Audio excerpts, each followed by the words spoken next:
So what kind of advice would you or could you give to somebody that says, I need money to get started in property?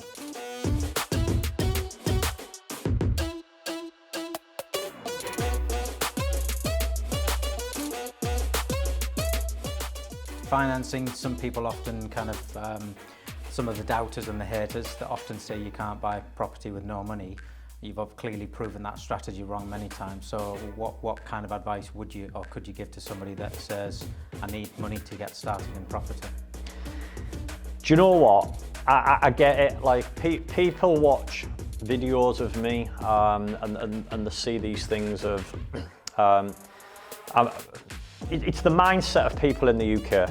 You go in a shop, you buy your groceries, whatever, and you hand your money over. So if you've got to pay to buy a Mars bar or a banana or whatever it is in the shop, how can you possibly buy a 100, 200, 300,000 pound asset without putting no money down? So I completely get why people would be like, can't do that, it's bullshit.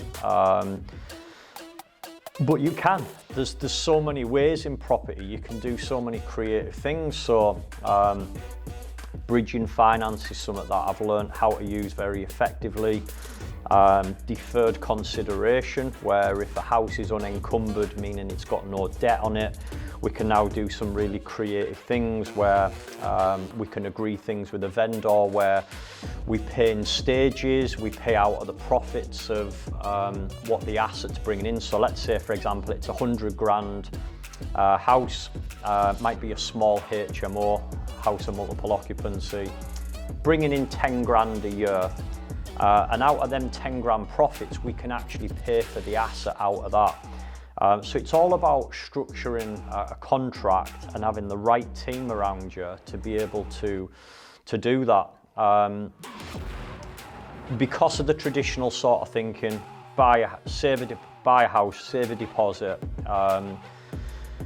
use a sort of a high street solicitor, wait for the property going back. It's just very traditional thinking where there's so many creative things you can do around contracts. And if you've got a commercial solicitor, then there's a number of things you can do, like deal sourcing, you can do deferred consideration, you can do assisted sales.